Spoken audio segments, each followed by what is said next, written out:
Olá! Alguma vez em uma pesquisa sua você já teve que fazer uma análise de concordância com outros avaliadores do trabalho com relação à variável dependente que você estava avaliando? Ou você já teve que fazer uma análise de concordância de você com você mesmo? Pois é sobre isso que nós vamos falar hoje. Então, se você quer saber mais sobre testes de concordância para variáveis qualitativas, fique aqui, porque hoje nós vamos falar sobre o teste CAPA.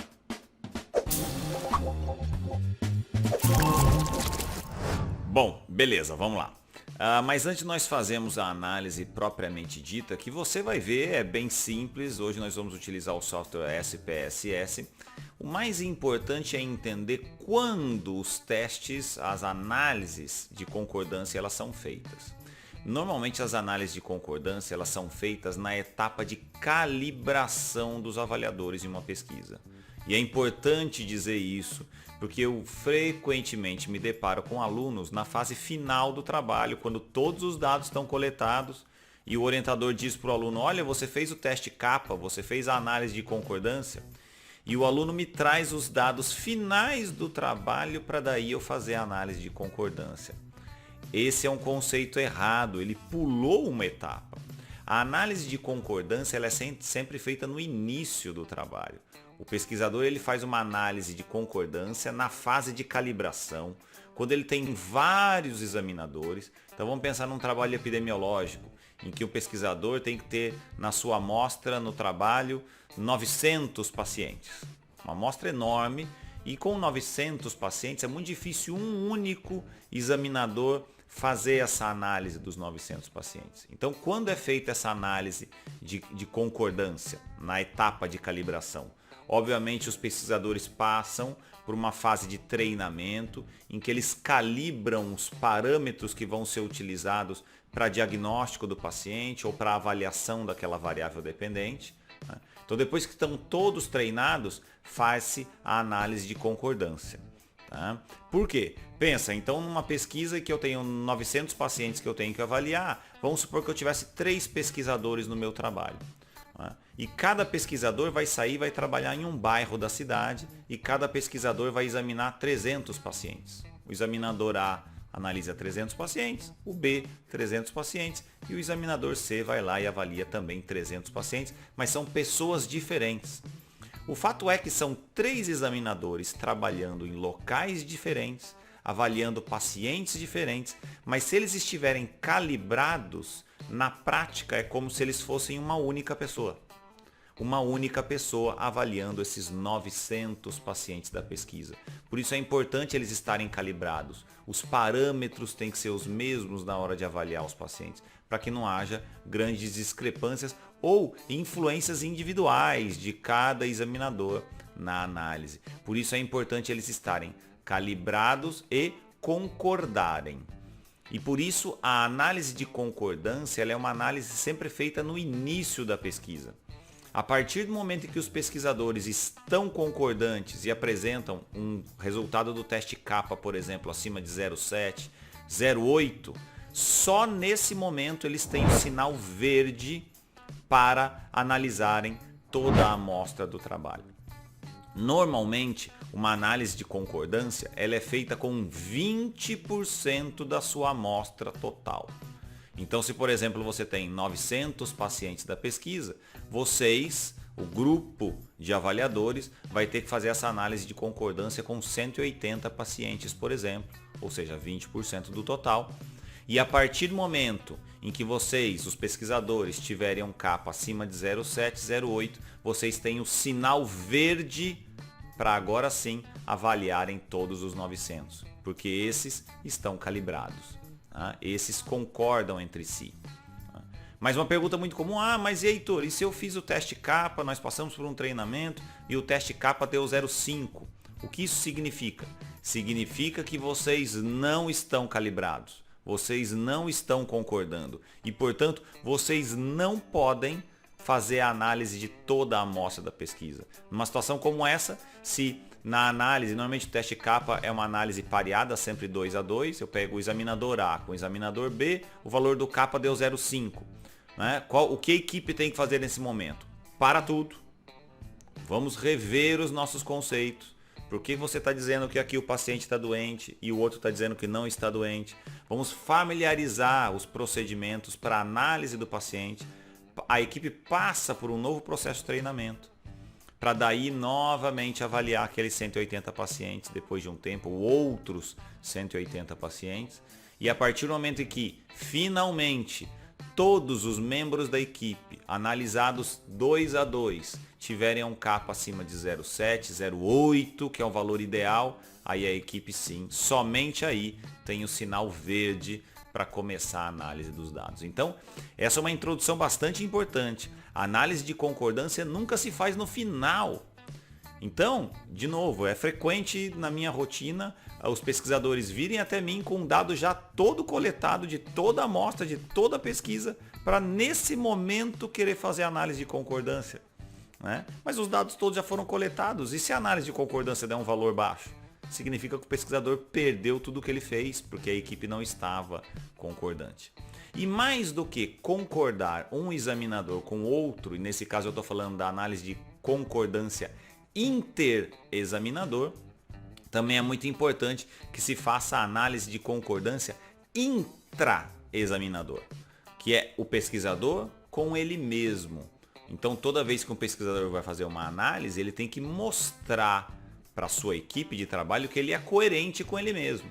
Eu não posso examinar um paciente hoje e diagnosticar aquele paciente como tendo gripe, por exemplo, e daqui a uma semana, por exemplo, eu avalio o mesmo paciente, o estado gripal não mudou nada e eu vou diagnosticar ele sem gripe. Quer dizer, eu não estou calibrado comigo mesmo, então eu tenho que também fazer uma análise de concordância intraexaminador, ou seja, ele com ele mesmo, e o interexaminador, eu com outros membros da equipe. Ou pode ser um expert na área ou com outros membros da equipe que, assim como eu, tem o mesmo grau de conhecimento, mas nós precisamos estar calibrados para trabalhar numa análise de campo, no estudo epidemiológico grande, com uma amostra grande. Ok? Então vamos lá, vamos para o SPSS para ver como a gente faz essa análise de concordância utilizando o teste kappa. Bom, gente, beleza? Estou aqui com minha planilha do Excel aberta com um exemplo hipotético bem simplesinho para a gente entender o processo. E a gente vai se atentar aqui às colunas que estão em azul. E nesse trabalho hipotético eu tenho dois examinadores, o examinador A e o examinador B, que eles avaliaram uma situação bem simples. Eu acabei de mencionar, eu tenho um grupo de pacientes aqui, vamos ver exatamente quanto, eu tenho 47 pacientes. E esses pacientes, com base na história clínica deles e com base nos sinais clínicos, você vai diagnosticar eles com gripe ou sem gripe. Então você, examinador, que quer avaliar se está calibrado com outro examinador, vai só indicar, olha, tem gripe ou não tem gripe. Bem simples, tá? Sim e não. Mas é importante entender que o teste kappa ele é utilizado para todas as variáveis qualitativas. Podem ser qualitativas nominais, ou qualidades que não têm ordem, ou dicotômicas, sim e não, ou variáveis qualitativas ordinais, são qualidades que possuem uma ordem. Nessas duas situações você pode utilizar o kappa. O mais importante é que para fazer a análise do kappa, a variável dependente ela não pode se sobrepor. Uma não pode sobrepor a outra. Se você responde sim, você não está respondendo não.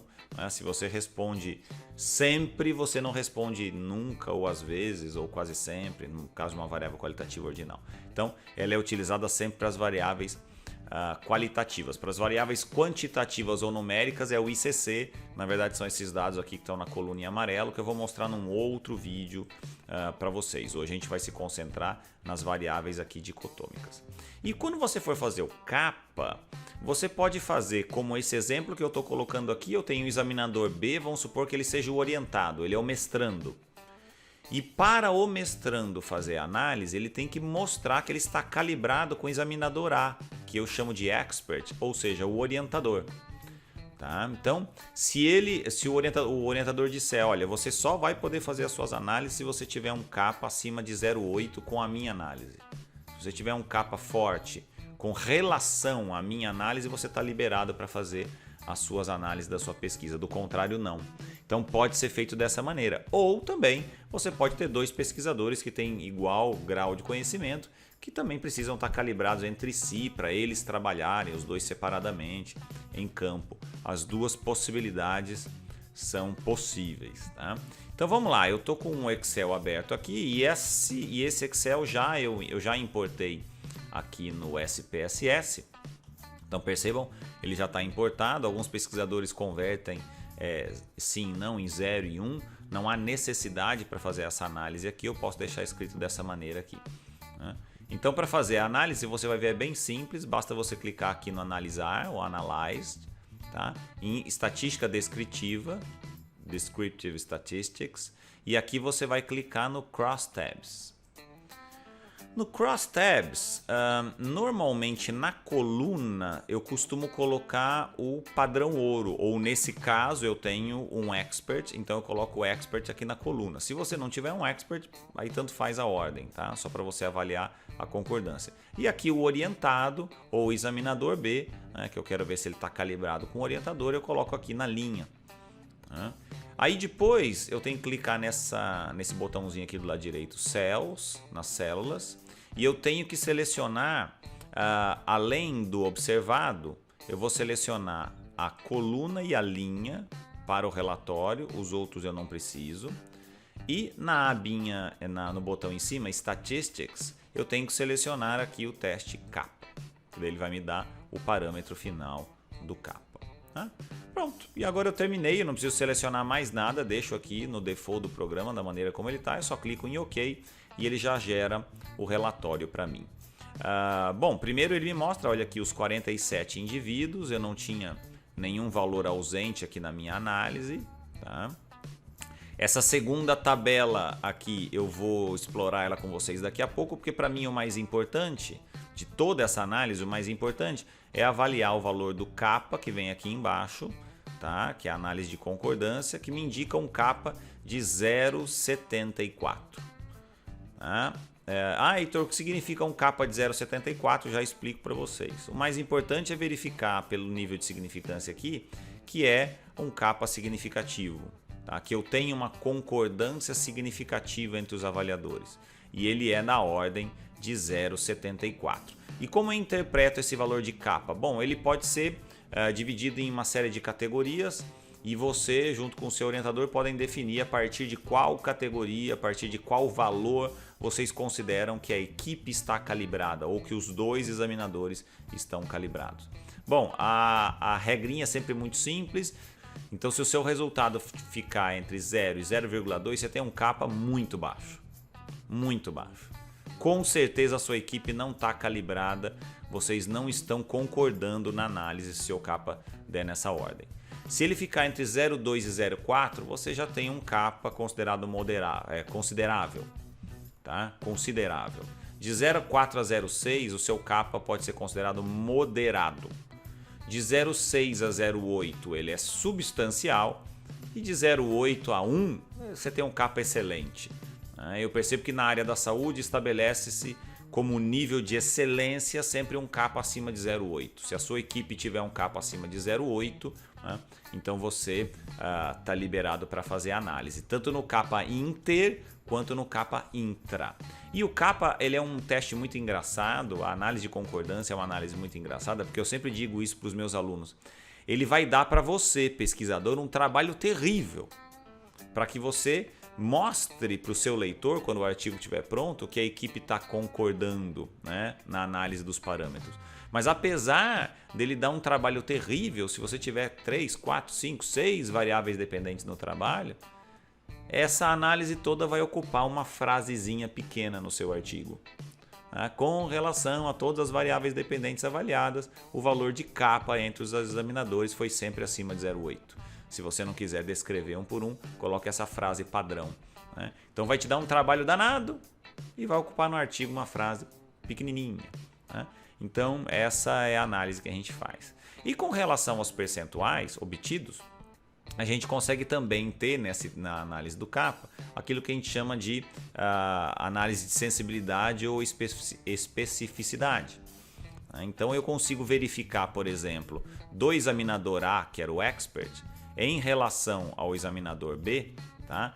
Quando ele dizia, o expert dizia que o indivíduo tinha gripe, tinha gripe, e o examinador B também dizia que tinha gripe, quer dizer, o examinador B ele acertou dizendo que tinha gripe, quando de fato tinha, porque o expert dizia que tinha, né, em 84% dos casos. Então isso aqui é o que a gente chama de análise de sensibilidade.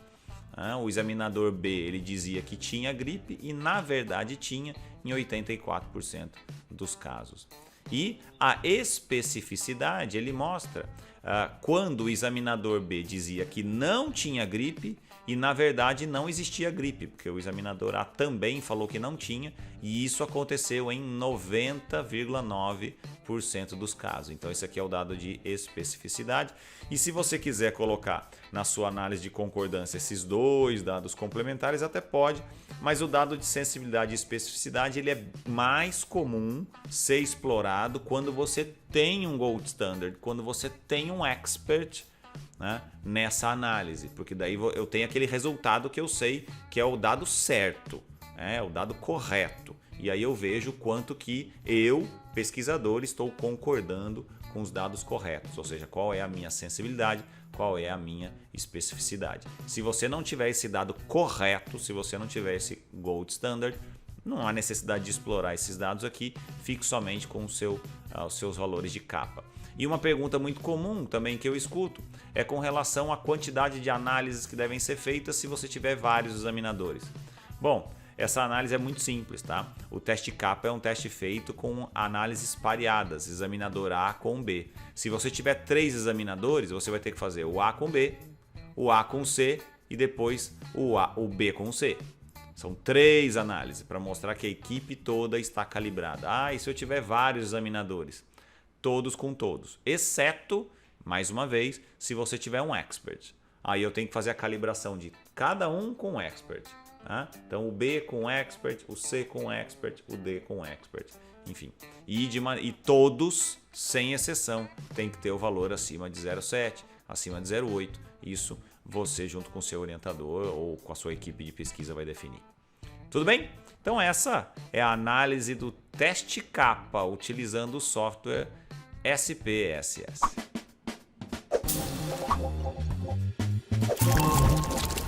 Mano Whitney veio aqui só para dar um oi para vocês e dizer que também gostou muito do vídeo. Se você gostou, então também, assim como ele, deixa o like aqui embaixo, ative as notificações e se inscreva no canal Pesquisa, né, mano? Isso.